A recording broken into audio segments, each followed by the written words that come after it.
نحمده ونصلي ونسلم على رسوله الكريم اما بعد فاعوذ باللہ من الشیطان الرجیم بسم اللہ الرحمن الرحیم۔ معزز طلباء کرام، السلام علیکم ورحمۃ اللہ وبرکاتہ۔ امید ہے آپ تمام احباب خیریت سے ہوں گے۔ آج کا ہمارا لیکچر اسلامک اسٹڈیز کے حوالے سے سیرت نبی صلی اللہ علیہ وسلم کے دوسرے پہلو پر مبنی ہے۔ پچھلے لیکچر میں ہم نے سیرت کے حوالے سے آپ علیہ السلام کے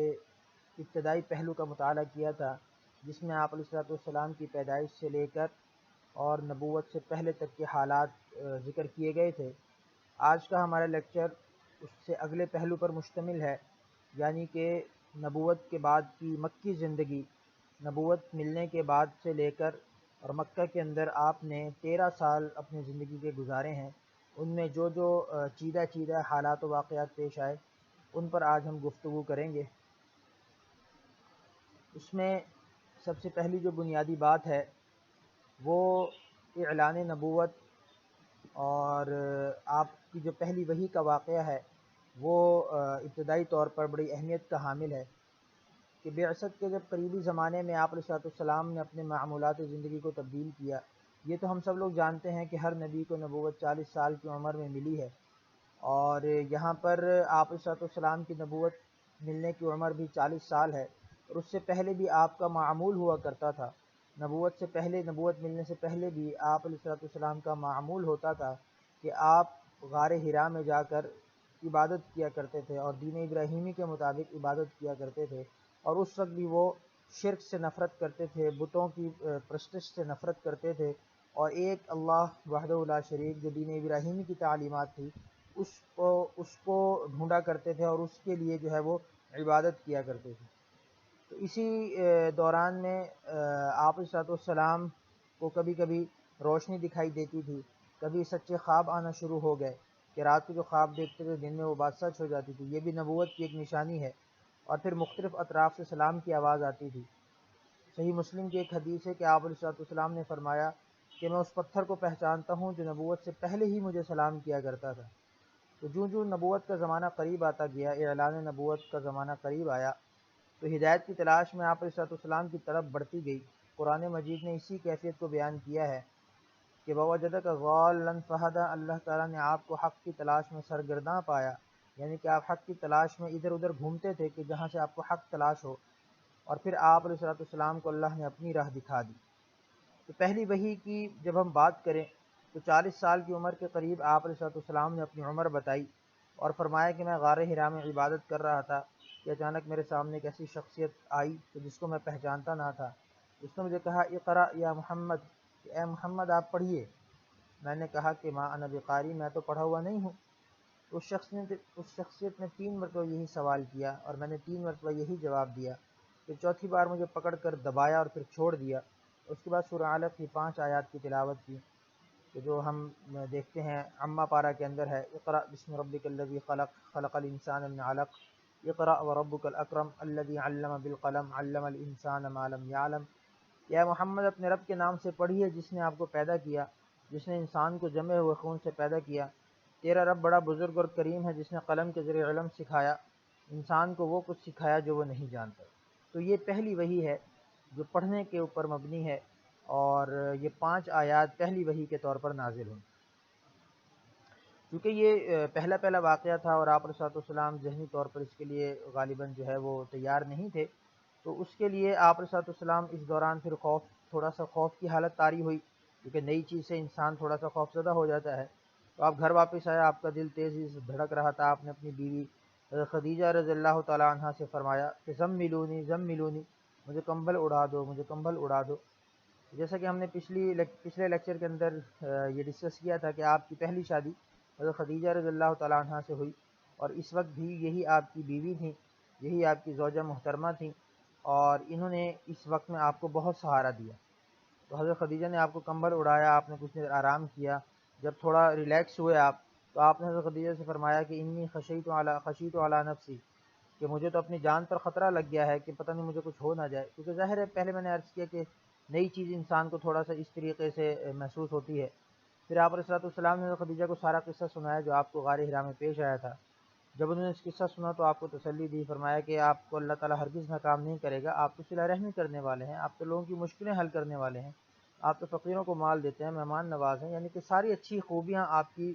ذکر کیں، اور کہا کہ جو شخص اتنی ساری خوبیوں کا مجموعہ ہو، اللہ رب العزت کی ذات اس کو کیسے تکلیف دے سکتی ہے، اس کو کیسے جو ہے وہ کسی پریشانی میں مبتلا رکھ سکتی ہے، تو بڑی تسلی دی۔ پھر حضرت خدیجہ کا ایک کزن تھا چچا زاد بھائی ورقہ بن نوفل، وہ آپ کو ان کے پاس لے گئیں۔ وہ اس وقت عیسائی تھے، کیونکہ اس وقت جو ہے وہ کچھ علاقوں میں عیسائیت کا مذہب حق پر تھا، کیونکہ آپ علیہ السلام سے پہلے جو ہے وہ عیسیٰ علیہ السلام ہی آئے تھے، تو انہوں نے انجیل کا ترجمہ عبرانی سے عربی میں کیا تھا۔ بہت بوڑھے نبینا ہو چکے تھے، انجیل کے بہت بڑے عالم تھے، جو آج کل بائبل ہے اس کے بہت بڑے عالم تھے۔ تو خدیجہ نے ان سے کہا کہ اے چچا زاد بھائی ان کی بات سنو۔ انہوں نے پوچھا کہ کیا بات ہے، تو آپ نے سارا واقعہ جو ان کے ساتھ پیش آیا تھا ان کو بتا دیا۔ تو انہوں نے ورقہ چونکہ عالم تھے، اپنے اللہ کی کتاب کے عالم تھے، تو انہوں نے سارا واقعہ سن کر کہا کہ ھذا الناموس الذی نزل علی موسیٰ، کہ یہ تو وہی فرشتہ ہے کہ جو موسیٰ علیہ السلام پر نازل ہوا تھا، یعنی وہ جبرائیل علیہ السلام کی جو نشانیاں آپ علیہ السلام نے ورقہ بن نوفل کو بتائیں، تو ورقہ بن نوفل اپنے علم کی روشنی میں پہچان گیا کہ یہ تو واقعی فرشتہ ہے، کوئی عام انسان نہیں ہے، اور واقعی اللہ کی طرف سے یہ نبوت کا اور اللہ کی تعلیمات کا پیغام لے کر آیا ہے۔ تو ورقہ بن نوفل نے بھی آپ کے نبی ہونے کی تصدیق کی، اور یہ پیشین گوئی کی کہ آپ کی قوم کے لوگ آپ کو اس علاقے سے نکال دیں گے، کیونکہ یہ ساری نشانیاں ان کی اپنی کتاب و تورات انجیل میں لکھی ہوئی تھیں۔ اور ورقہ نے بھی پھر اس خواہش کا اظہار کیا کہ اگر میں اس وقت تک زندہ رہ سکا تو ضرور آپ کی مدد کروں گا۔ تو یہ ایک ابتدائی وحی کا واقعہ ہے کہ جس میں آپ علیہ السلام غار حرا میں موجود تھے، اور جبرائیل علیہ السلام پہلی وحی لے کر آئے، تو بالکل نئی چیز ہونے کی وجہ سے آپ ابتدائی طور پر تھوڑا سا گھبرائے، لیکن حضرت خدیجہ اور حضرت ورقہ بن نوفل کی تسلی کے بعد آپ کو کچھ تسلی ہوئی۔ اس کے بعد وحی کے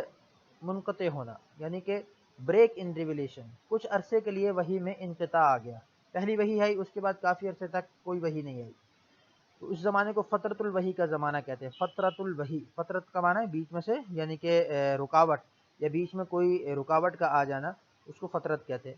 اس کے بعد پھر کچھ عرصے کے بعد، کچھ لوگ کہتے ہیں کہ یہ 6 مہینے کی مدت تھی، کچھ لوگ کہتے ہیں کہ یہ 1 مہینے کی مدت تھی، تو بہرحال اس میں مختلف اقوال ہیں۔ اور پھر اس میں سورہ مدثر، اس کے بعد پھر جو وحی نازل ہوئی وہ سورہ مدثر کی ابتدائی آیات ہیں، یا ایھا المدثر قم فانذر وربک فکبر وثیابک فطہر والرجز فہجر، کہ اے چادر اوڑھنے والے کھڑے ہو جائیے اور ڈرائیے، اپنے رب کی عظمت کو بیان کیجیے، اپنے کپڑوں کو پاک رکھیے، اور ہر قسم کی آلائشوں یعنی کہ گندگی سے اپنے آپ کو دور رکھیے۔ تو اب یہ چونکہ پہلی وحی کے بعد جو آپ علیہ السلام نے فرمایا تھا کہ مجھے کمبل اڑا دو، کمبل اڑا دو، اسی تناظر میں غالباً یہ عرض کیا گیا کہ چادر اوڑھنے والے اب کھڑے ہو جائیے اور اب ڈرائیے اپنے لوگوں کو اور اپنے رب کی عظمت بیان کیجیے۔ اب ان آیات کے نازل ہونے کے بعد پھر وحی مسلسل اور لگاتار نازل ہوئی، اور یہاں تک کہ آپ علیہ السلام کی وفات تک یہ وحی کا سلسلہ جاری رہا۔ حجۃ الوداع کے موقع پر میدان عرفات میں آخری وحی ان الفاظ میں نازل ہوئی، الیوم اکملت لکم دینکم واتممت علیکم نعمتی ورضیت لکم الاسلام دینا۔ یہ آیت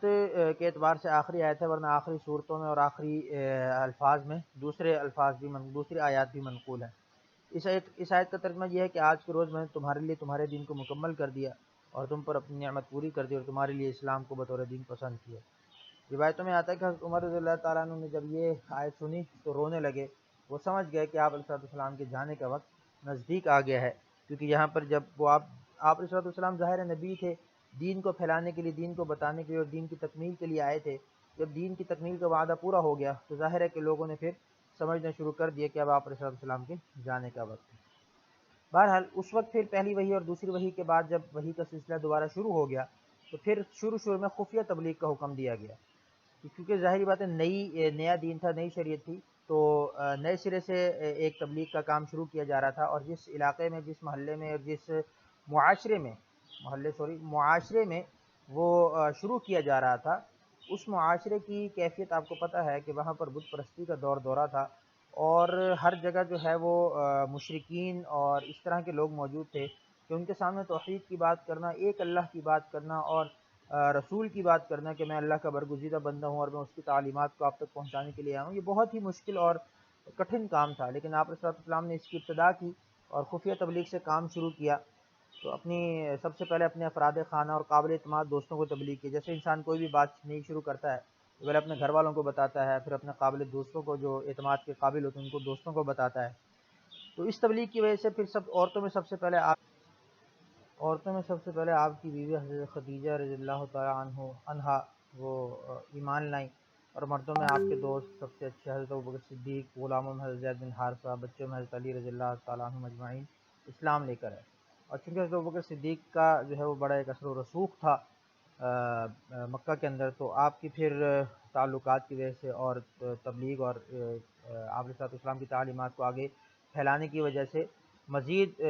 لوگ بھی جو ہے وہ اسلام کے دائرے میں داخل ہوئے، جن میں بنیادی اعتبار سے حضرت عثمان رضی اللہ تعالیٰ عنہ، حضرت زبیر، حضرت عبد الرحمن بن عوف، حضرت سعد بن ابی وقاص، حضرت طلحہ رضوان اللہ تعالیٰ مجمعین جیسے برگزیدہ صحابہ کرام شامل ہیں۔ اس کے بعد پھر آپ کو اعلانیہ تبلیغ کا حکم ہوا، اور پھر نبوت کے چوتھے سال آپ کو یہ حکم دیا گیا کہ فاصدع بما تؤمر، جو حکم دیا جا رہا ہے اسے اعلانیہ کہہ دیجیے۔ اب یعنی کہ چھپانے کی ضرورت نہیں، اب سر عام آپ اس چیز کا اعلان کیجیے۔ تو پھر آپ نے حرم کعبہ کے اندر جا کر توحید کا اعلان کیا۔ تو ظاہر ہے کہ قریشی سمجھتے تھے کہ کعبۃ اللہ کے اندر بت پڑے ہیں، تو بتوں کی توہین کرنا کوئی کعبۃ اللہ کی توہین کرنا ہے، تو انہوں نے اس کو کعبۃ اللہ کی توہین سمجھا، اور پھر یہ کہا کہ آ جاؤ، لڑنے کے لیے آ گئے۔ تو اس وقت پھر کچھ صحابہ کرام نے آپ کی حفاظت فرمائی۔ اسی طرح پھر دوسرے نمبر پہ آپ نے کوہ صفا پر یعنی کہ صفا پہاڑ پر چڑھ کر اعلان کیا۔ مشہور واقعہ ہے کہ اگر میں تمہیں کہوں کہ اے قریش کے لوگوں، پہلے ان کو جمع کیا اور پھر کہا کہ اے قریش کے لوگ، اگر میں یہ کہوں کہ پیچھے کوئی ایک لشکر آنے والا ہے تو کیا تم، اور وہ تم پر چڑھائی کرنے والا ہے، تو کیا تم میری بات پہ یقین کرو گے؟ تو سب نے بیک زبان میں کہا کہ ہاں جی ضرور کریں گے، کیونکہ وہ آپ علیہ السلام کو صادق اور امین سمجھتے تھے کہ آپ علیہ السلام اپنی نبوت کی زندگی سے پہلے ہی اللہ کی طرف سے تربیت میں تھے، اللہ کی براہ راست تربیت میں تھے۔ تو اس وجہ سے ہر نبی جو ہے وہ نبوت سے پہلے بھی ایک مثالی زندگی گزارتا ہے اور اللہ کی براہ راست تربیت میں ہوتا ہے۔ تو اس وجہ سے آپ کی صداقت اور امانت کے چرچے دشمنوں کی زبان پر بھی عام تھے، تو انہوں نے بھی کہا کہ ہم آپ کی بات کو یقیناً تسلیم کریں گے۔ لیکن جب آپ نے پھر یہ کہا کہ اسی بات کے تناظر میں تم یہ سنو کہ اللہ ایک ہے، اس کا کوئی شریک نہیں، وہی عبادت کے لائق ہے، اور تمام جو بری باتیں ہیں، بت پرستی ہے، بد اخلاقی ہے، تو میں تمہیں اللہ کے عذاب سے ڈراتا ہوں، اس سے رک جاؤ، اور اگر تم ایمان نہ لائے تو تم پر عذاب شدید نازل ہوگا۔ تو یہ بات سن کر وہ ناراض ہو گئے، حالانکہ یہاں تک کہ آپ کے چچا نے کہا کہ تم نے تو ہمارا نعوذ باللہ وقت ضائع کر دیا، اور پھر جو ہے وہ لوگ سب کے سب واپس چلے گئے۔ یہ ابو لہب تھا آپ کا چچا، جس کی مذمت میں پھر سورہ لہب نازل ہوئی، تبت یدا ابی لہب وتب۔ پھر اس طرح اس کے تھوڑے عرصے کے بعد یہ آیت نازل ہوئی وَأَنذِرْ عَشِيرَتَكَ الْأَقْرَبِينَ، کہ اب آپ اپنے قریبی رشتہ داروں کو ڈرائیے، ان کو سمجھائیے کہ اب کس طریقے سے جو ہے وہ اللہ کی تعلیمات کی طرف آ جائیں، توحید کی طرف آ جائیں۔ پھر آپ نے اپنے خاندان کو دعوت پر بلایا اور پھر کہا کہ میں تم سب لوگوں کے لیے دنیا آخرت کی بھلائی لے کر آیا ہوں، تو میں نہیں جانتا کہ کوئی اور شخص اس طرح کی بھلائی تمہارے ساتھ کر سکتا ہے، تو مجھے تو اللہ نے حکم دیا کہ میں اس کی دعوت دوں، تو بتاؤ تم میں سے کون میرا ساتھ دے گا؟ تو اس وقت بھی سب لوگ خاموش رہے، صرف ایک حضرت علی رضی اللہ تعالیٰ عنہ جو ہے وہ اس وقت نوجوان لڑکے تھے، انہوں نے کھڑے ہو کر آپ علیہ السلام کا ساتھ دیا اور کہا کہ میں آپ کا ساتھ دوں گا انشاءاللہ، میں اگرچہ کمزور ہوں، مجھے آشوب چشم کی بھی شکایت ہے، لیکن میں آپ کا ساتھ دوں گا۔ اس پر لوگوں نے مذاق اڑایا، لیکن حضرت علی جو ہے وہ ابتدائی طور پر نوجوانوں میں سب سے پہلے آپ کا ساتھ دینے والوں میں شامل تھے۔ پھر اس کے بعد عام تبلیغ کا حکم ہوا اور آپ نے گلی کوچوں کے اندر اپنی تبلیغ کا دائرے کو وسیع فرمایا، اور پھر اس طریقے سے جو ہے وہ بہت سے لوگ اسلام کے اندر داخل ہوئے۔ پھر اسی طرح قریش کی مخالفت بھی بڑھتی گئی، جیسے جیسے مسلمانوں کی تعداد میں اضافہ ہوا تو قریشی مخالفت بھی بڑھتی گئی۔ ابو لہب بھی آپ کو برا بلا کہتا تھا، اس کی بیویوں میں جمیل آپ کے راستے میں کانٹے بچھاتی تھی۔ تو یہ بہت سے اس طرح کے مسائل جو ہیں وہ آپ علیہ السلام نے برداشت کیے، مشقتیں برداشت کی، تکالیف برداشت کی مکی زندگی کے اندر۔ اور ظاہر ہے کہ وہ ایسی قوم کے سامنے تھے کہ جو بت پرستی میں بہت عرصے سے لگی ہوئی تھی اور اب اپنے آباء و اجداد کے دین پر بڑی سختی سے کاربند تھی، تو ان کو اس دین سے ہٹانا اور ان کے سامنے اس طرح کی بات کرنا تو ایک بہت ہی مشکل مرحلہ تھا، لیکن اللہ کے حکم سے اللہ کے نبی نے اس کو بڑی بخوبی سر انجام دیا۔ پھر اسی طرح جو ہے وہ جب قریش کو لگا کہ ہماری تو کوئی دال گلنے والی نہیں ہے، تو وہ پھر ایک وفد بنا کر آپ کے چچا حضرت ابو طالب کے پاس آئے اور کہا کہ اس کو سمجھائیں۔ تو حضرت ابو طالب نے بھی اپنے بھتیجے کو بلا لیا اور کہا کہ آپ علیہ السلام کو بلایا اور کہا کہ دیکھو اس طرح وہ کہہ کر گئے ہیں، تو تم ایسا کر لو کہ کچھ درمیانی راستہ کوئی نکال لو، مجھ پہ اتنا بوجھ نہ ڈالو کہ میں برداشت نہ کر سکوں۔ تو آپ علیہ السلام نے اس وقت ایک تاریخی جملہ ارشاد فرمایا کہ اگر یہ میرے ایک ہاتھ پر سورج ایک ہاتھ پر چاند بھی رکھ دیں تب بھی جو ہے اور مجھے کہیں کہ میں اپنے اس دین کی تعلیمات کو چھوڑ دوں، تو پھر بھی اللہ کی قسم ایسا نہیں کروں گا، میں اس سے باز نہیں آؤں گا اور میں یہ تعلیمات دیتا رہوں گا۔ تو ان کے چچا نے جب آپ کا یہ عالم دیکھا اور یہ اتنا عزم دیکھا تو انہوں نے کہا کہ ٹھیک ہے، اب کوئی مسئلہ نہیں، اب پھر آپ پریشان نہ ہو، اب میں آپ کے ساتھ ہوں، اب کوئی بھی آئے گا تو پھر دیکھی جائے گی۔ تو اس طرح اب حضرت ابو طالب اگرچہ مسلمان نہیں ہوتے لیکن مرتے دم تک آپ علیہ الصلوۃ والسلام کا ساتھ دیتے رہے اور ان کی حمایت میں رہے اور کفار سے ان کے مقابلے میں ڈٹے رہے۔ تو پھر اسی طرح قریش نے جو ہے وہ ایک اور آفر دی کہ آپ ہمارا بیٹا لے لیں اور اپنا بیٹا دے دیں۔ تو اس پر حضرت ابو طالب نے کہا کہ یہ کیا بات ہوئی، اس طرح تو نہیں ہوتا کہ تم اپنا بیٹا دو اور مجھے اپنا بیٹا دے دو اور میرے سے میرا بیٹا لے لو، تم کل کو جا کے اس کو شہید کر دو، قتل کر دو، اور میں تمہارے بیٹے کو کیا کروں گا پھر۔ تو اس پر جو ہے وہ پھر لوگ پھر مایوس ہو کر چلے گئے۔ تو پھر خیر اس طریقے سے پھر مسلمانوں پر جو ہے وہ مظالم کی تعداد بھی بڑھتی گئی۔ قریش نے بھی ہے کمزور غریب مسلمانوں پر ظلم شروع کیا، جیسے کہ بلال کا واقعہ مشہور ہے کہ دوپہر میں، تپتی دوپہر میں پتھروں پر لٹا کر سینے پر بھاری پتھر رکھ دیتا، حضرت خباب کو جلتے ہوئے انگاروں پر لٹایا جاتا کہ آگ ان کے خون اور چربی سے بجھتی۔ حضرت عمار بن یاسر کی والدہ حضرت سمیہ کو ابو جہل نے نیزہ مار کے شہید کیا، وہ اسلام کی پہلی شہیدہ خاتون تھی۔ تو اسی طرح یہ مسائل اور یہ مصائب اور یہ تکالیف مسلمان بھی برداشت کرتے رہے اور آپ علیہ الصلوۃ والسلام بھی برداشت کرتے رہے۔ تو اس وقت جب یہ مظالم ایک حد سے بڑھ گئے تو اس وقت پھر حبشہ ایک علاقہ تھا جو مکہ کے قریب تھا، اور وہاں کا بادشاہ جو ہے وہ کچھ نرم مزاج تھا، نجاشی جس کا نام تھا، اس کی طرف حکم ہوا کہ اس کی طرف چلا جایا جائے، اس کی طرف جو ہے وہ کچھ لوگ ہجرت کر جائیں۔ تو 12 مرد اور 5 عورتوں نے ہجرت کی، اس میں آپ علیہ الصلوۃ والسلام کی بیٹی حضرت رقیہ اور ان کے شوہر عثمان بھی تھے۔ تو مسلمان جو ہے وہ خاموشی کے ساتھ وہاں پر روانہ ہوئے، جب تک کافروں کو پتہ چلا تب تک رشی روانہ ہو چکی تھی۔ یہ ہجرت سن 5 نبوت میں ہوئی، 5 نبوی میں، یعنی کہ نبوت کے 5 سال بعد۔ تو وہاں کچھ سکون سے زندگی گزارنے لگے۔ جب ان کو یہ لگا کچھ لوگوں کو کہ یہ تو قریش کو لگا کہ یہ تو امن سکون سے گزارنے لگے ہیں زندگی، یہ چیز کفار کے لیے ظاہر ہے کہ تکلیف کا باعث تھی۔ تو انہوں نے اپنے کچھ لوگوں کو تحائف دے کر نجاشی کے دربار میں بھیجا اور کہا کہ یہ لوگ ہمارے ملک سے بھاگ کے انہیں ہمیں دیا جائے۔ تو نجاشی نے بھی پھر دونوں طرف کے لوگوں کو بلایا اور پتہ چلانا چاہا کہ وہیں میں مسئلہ کیا ہے تاکہ حالات کی تحقیق ہو۔ تو مسلمانوں کی طرف سے جعفر طیار نے بڑی تاریخی تقریر کی، جس کا لب لباب یہ تھا کہ اے بادشاہ، ہم تو بڑے جاہل تھے، بت پوجتے تھے، ہمسایوں کو ستاتے تھے اور بڑا ظلم کرتے تھے۔ اسی دوران ہم میں ایک شخص پیدا ہوا جس کو ہم پہلے سے جانتے تھے کہ سچا ہے، امانت دار ہے۔ اس نے ہمیں اسلام کی دعوت دی اور یہ کہا کہ ہم پتھروں کو پوجنا چھوڑ دیں، گناہوں سے دور رہیں، اللہ کی طرف آئیں۔ تو اس پر ہماری قوم ہماری دشمن بن گئی۔ جب ہم مجبور ہو گئے تو ہم یہاں پناہ لینے کے لیے آ گئے۔ تو اب ہمیں امید ہے کہ آپ کے پاس ہم پر ظلم نہیں کیا جائے گا۔ تو نجاشی نے جعفر سے کہا کہ آپ کے پیغمبر جو لائیں وہ ہمیں بھی سناؤ، کیا ہے اس کے اندر؟ تو آپ نے سورہ مریم کی ابتدائی آیت تلاوت فرمائی۔ تو اس وقت نجاشی پر رقت طاری ہوگی اور کہا اس کی داڑھی بھی، اور اس نے بھی پہچان لیا جیسے ورقہ بن نوفل نے پہچانا تھا نا، اس نے بھی پہچان لیا کہ یہ تو وہی رسول ہے جن کی خبر عیسیٰ علیہ السلام نے دی تھی۔ اللہ کا شکر ہے کہ مجھے اس رسول کا زمانہ ملا۔ تو نجاشی نے بھی پھر قریشی وفد کے تحائف واپس کر دیا اور وہ بھی ناکام و نامراد واپس لوٹ گئے۔ پھر اس کے بعد عام الحزن آیا۔ عام الحزن کہتے ہیں غم کا سال، عام کہتے ہیں سال کو، حزن غم کا سال، کیونکہ اس سال میں ایک ایسی بڑی وفاتیں ہوئیں کہ جس کا آپ علیہ الصلوۃ والسلام کو بڑا افسوس ہوا۔ ایک آپ کی بیوی حضرت خدیجہ رضی اللہ تعالی عنہا کی وفات ہوئی،